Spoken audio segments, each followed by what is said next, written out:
Hello students, आप सभी का शांति निकेतन क्लासेस में स्वागत है।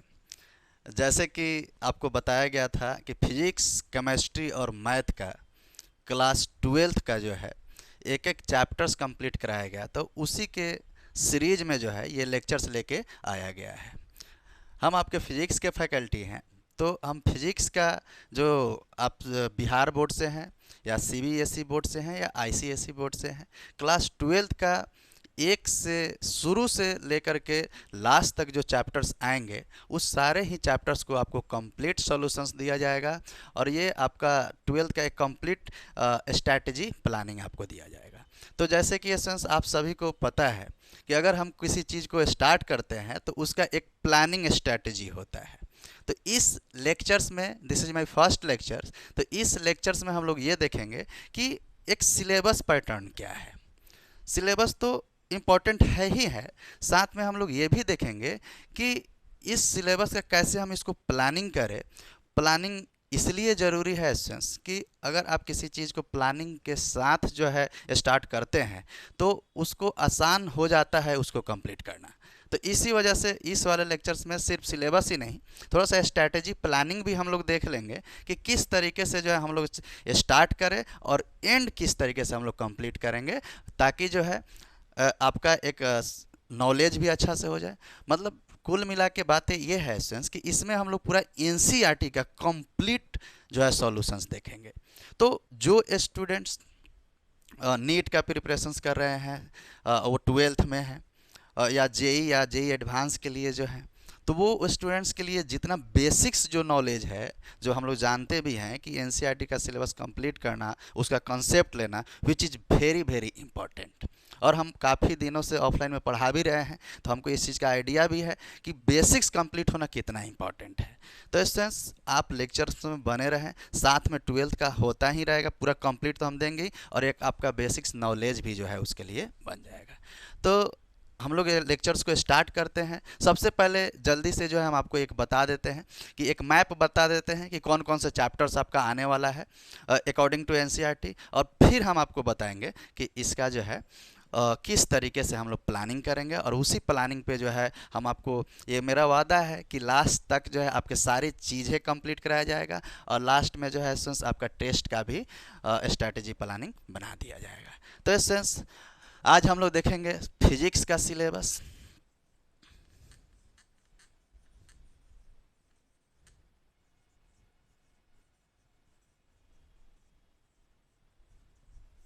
फिजिक्स, ठीक है। और इस सिलेबस में जैसे कि एनसीईआरटी दो पार्ट्स में जो है, क्लास 12th में एनसीईआरटी का दो पार्ट है। एक पार्ट, पहले पार्ट में क्या क्या चैप्टर्स आता है उसको एक बार हम लोग देख लेते हैं। तो इसमें देखिए सबसे पहला जो चैप्टर्स आता है वो आता है इलेक्ट्रिक चार्ज।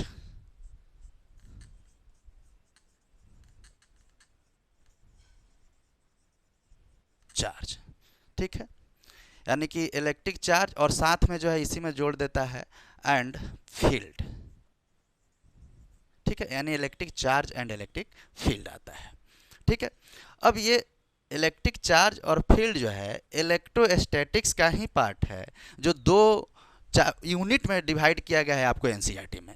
तो डैट्स वाइज फर्स्ट वाला तो इलेक्ट्रिक चार्ज एंड फील्ड हो गया, और सेकेंड वाला की अगर हम लोग इसमें बातें करेंगे तो इसमें है इलेक्ट्रिक पोटेंशियल एंड कैपेसिटर, ठीक है। इसमें आपका इलेक्ट्रिक पोटेंशियल आएगा और इसी के इंक्लूडेड में आपका जो है कैपेसिटर भी आएगा, यानी कि हम लोग पोटेंशियल्स के बारे में भी डिस्कस करेंगे और उसके साथ में जो है कैपेसिटर्स के बारे में भी डिस्कस करेंगे, ठीक है। उसके बाद जो है इसका थर्ड चैप्टर्स जो देखे इसमें, तो थर्ड चैप्टर्स है हमारा करेंट इलेक्ट्रिसिटी,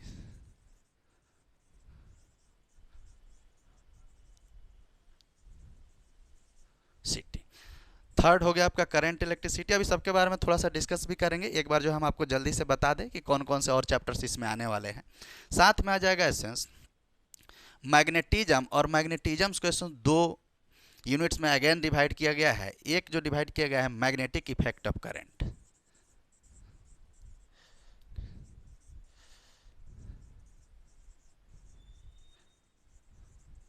करंट, और इसी को एक और डिवाइड कर दिया गया फिफ्थ में essence, magnetism and matter.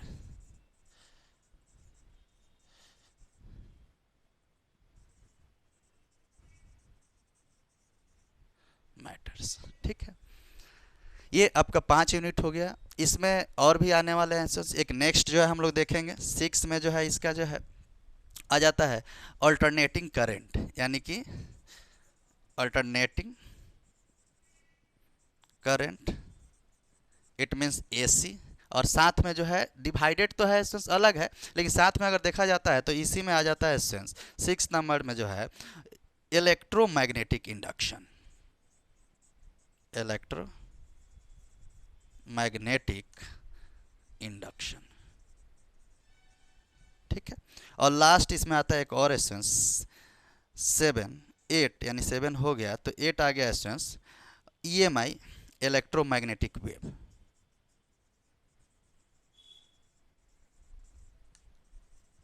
Electromagnetic wave, ठीक है। तो ये आपको जो बोर्ड पे दिख रहे हैं इतना चैप्टर्स जो है ये एनसीईआरटी के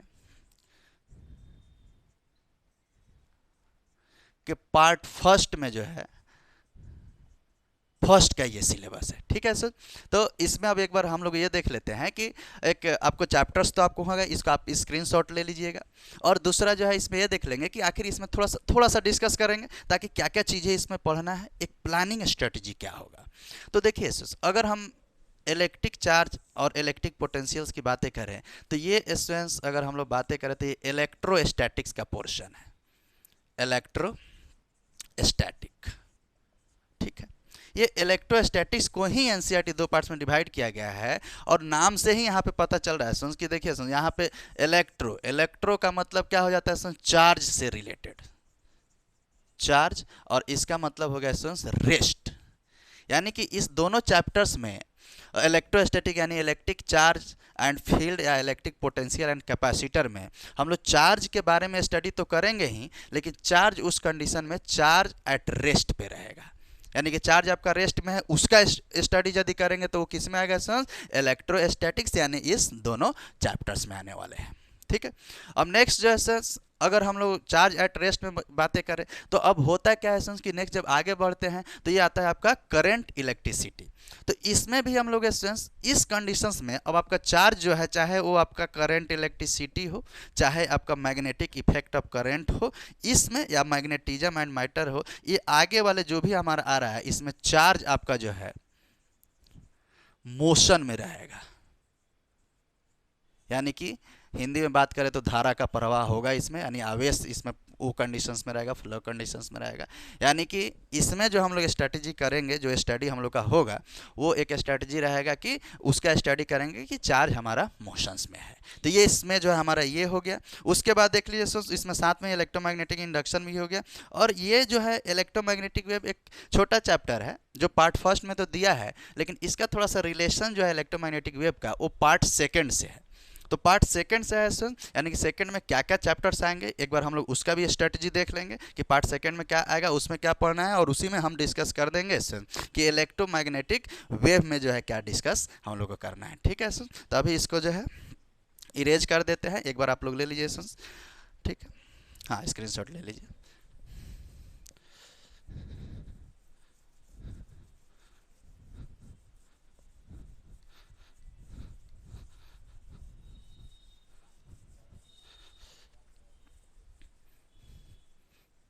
अब देखिए इसका इसमें जो है अब पार्ट सेकंड का सिलेबस डिस्कस कर लेते हैं। तो इलेक्ट्रोमैग्नेटिक वेव उसमें था पार्ट फर्स्ट में, लेकिन इससे रिलेटेड है। अब इसमें आगे जब हम लोग बढ़ेंगे सेंस तो इसमें आ जाता है इसका पहला जो चैप्टर जो एसेंस आ जाएगा वो आएगा आपका एसेंस 8 उसमें हो गया था, इसको हम लोग 9 में काउंट कर लेते हैं एसेंस,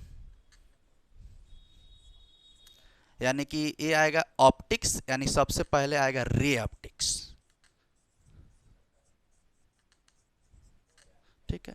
और 10 में देखेंगे तब आ जाएगा ये, यानी कि अच्छा इसमें लिख दिया तो ऐसे कर देते हैं वेव ऑप्टिक्स, ठीक है। ये this is the part of optics, NCERT के अकॉर्डिंग सिलेबस को हम लोग देख रहे हैं, तो इसीलिए हम उस यूनिट के अकॉर्डिंग जो है आपको लिख दिए हैं। एक्चुअली ये दोनों रे और वेव ऑप्टिक्स से है, ऑप्टिक्स का ही पार्ट है। नेक्स्ट जो है अगर हम लोग इसमें देखें 11 में, तो 11 में आ जाता है इसमें मॉडर्न फिजिक्स, जिसमें पहला चैप्टर है dual nature of radiation and matter. ठीक है, 12 में देख लें तो इसमें आ जाएगा एटम, और 13 में देख लेते हैं सर, तो इसमें आ जाता है न्यूक्लियाई। ठीक है, और एक लास्ट इसमें चैप्टर हो जाता है सर 14, इसमें आ जाएगा सेमीकंडक्टर।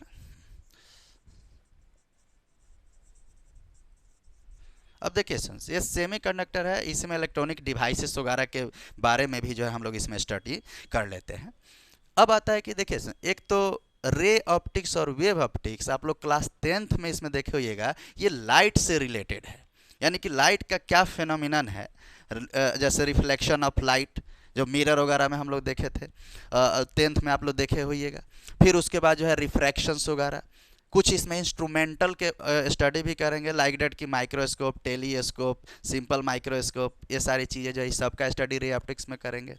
वेव ऑप्टिक्स में जाएंगे तो कुछ फिनोमिनन आएगा, यंग डबल स्लिट एक्सपेरिमेंट्स क्या होता है, डिस्पर्जन ऑफ लाइट क्या है। तो लाइट से रिलेटेड अगर हम लोग स्टडी करेंगे तो हमारा रे ऑप्टिक्स में आएगा। और ये जो नेक्स्ट जो है आपका 11, 12 और 13 चैप्टर है, ये एक्चुअली ये तीनों अगर हम लोग मिला है तो ये पार्ट है आपका मॉडर्न फिजिक्स का,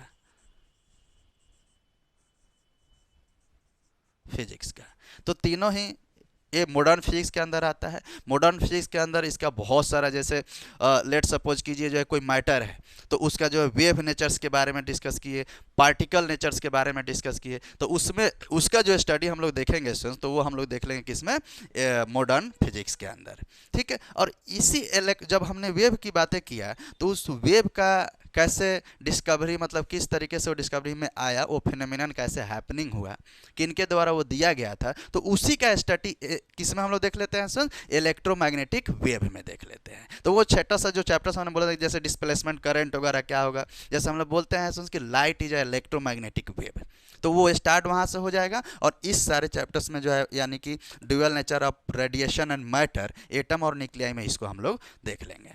ठीक है, उसके बाद आता है लास्ट एसेंस, इसमें आता है सेमीकंडक्टर। तो सेमीकंडक्टर एक तरीके, मतलब ये समझिए ये थोड़ा सा थ्योरेटिकल चैप्टर है। सेमीकंडक्टर से आपके एग्जाम में क्वेश्चन आ जाते हैं, कितने सा कभी कभी देखा है कि 2-3 क्वेश्चंस भी जो है आपके बोर्ड में आए हुए हैं। तो इसका एक थ्योरेटिकल प्लानिंग, जैसे सेमीकंडक्टर डिस्कस कर रहे हैं तो उसका बहुत सारा इंट्रेंसिक सेमीकंडक्टर, एक्सट्रेंसिव क्या होता है, इसी में हम लोग पीएन जंक्शंस वगैरह आगे पढ़ाएंगे, आपको एक एक लेक्चर्स इसके ऊपर आएगा, उस सारे चीज़ों का डिस्कशन सेमीकंडक्टर में हम लोग कर लेते हैं। ठीक है, तो देखिए अब स्टार्ट आपको इलेक्ट्रोस्टैटिक्स से करना है, जो इलेक्ट्रिक चार्ज या फील्ड के बारे में हम लोग देखे थे, और लास्ट हम लोग सेमीकंडक्टर पे पहुंचेंगे। और सिलेबस का हमारा जो यहाँ तक सिलेबस का पूरा स्टडी पैटर्न्स करने के बाद जो है एक एक चैप्टर्स का जो भी है उसका क्या किया जाएगा कि एक तो आपका साथ में जो है टेलीग्राम या इस पे जो है क्या करेंगे कि उस पर आपको लिंक दे देंगे, या यूट्यूब पे भी देखेंगे, इसका नोट्स भी आपको प्रोवाइड कर देंगे, जो मेरा खुद हैंड रिटन नोट्स वगैरह है, और सारे टीचर जो भी हैं वो भी अपना दे देंगे, मैथ का और केमिस्ट्री का भी दे देंगे। तो इस तरीके से क्या हुआ कि आपको आप पढ़े, खुद से नोट डाउन करें, उसके बाद लास्ट में अगर बाय डिफ़ॉल्ट है तो आप एक स्क्रीनशॉट ले लीजिए, उसके बाद नोट कीजिए, नहीं तो फिर आपका जो है हम नोट्स प्रोवाइड कर देंगे अपने ऑफिस से ही। अगर ऑफलाइन भी बच्चे आकर के यहाँ ले सकते हैं, जो हमने पहले लेक्चर्स में अपना एड्रेस वगैरह सब बता ही दिया है, तो आप ऑफलाइन में आकर के भी ले सकते हैं, या फिर जो ऑनलाइन हम लिंक आपको प्रोवाइड कर देंगे। तो इसमें कहीं से भी बच्चे इस लेक्चर्स को देख रहे होंगे, उनको बिल्कुल भी दिक्कत नहीं होने वाली है, कंप्लीट किया जाएगा। और आपको बताया गया कि इस तरह से जब स्टार्ट किया गया तो कंप्लीट भी होगा, ये मेरा आप सभी से वादा है। बस आप लोग सपोर्ट करें इस चैनल को, ताकि ज़्यादा से ज़्यादा बच्चों के पास ये जो है लेक्चर पहुंच पाए और वो देख पाए और एक अच्छा से स्ट्रैटेजी प्लानिंग करें। नेक्स्ट जैसे ही अगर टाइम मिलता है सुन, तो हम लोग आगे का भी प्लानिंग सोचे हैं कि फिर जेई नीट का उस पर 1 शॉट लेक्चर या इंपॉर्टेंट क्वेश्चन, मतलब जितना मेरे से हो पाएगा, जितना हमारे शांति निकेतन क्लासेस के टीम से हो पाएगा, उतना आपको जो है प्रोवाइड किया जाएगा। तो ऐसे लेक्चर्स लंबा नहीं हो, इस वजह से अभी इस लेक्चर्स को कंप्लीट करते हैं। अभी के लिए bye bye, thank you. Next lecture में फिर हम लोग मिलते हैं और स्टार्ट करेंगे उस लेक्चर में, टाइम नहीं वो करते हुए, इलेक्ट्रोस्टैटिक्स का पहला chapter electric charge and field से। Thank you to all of you.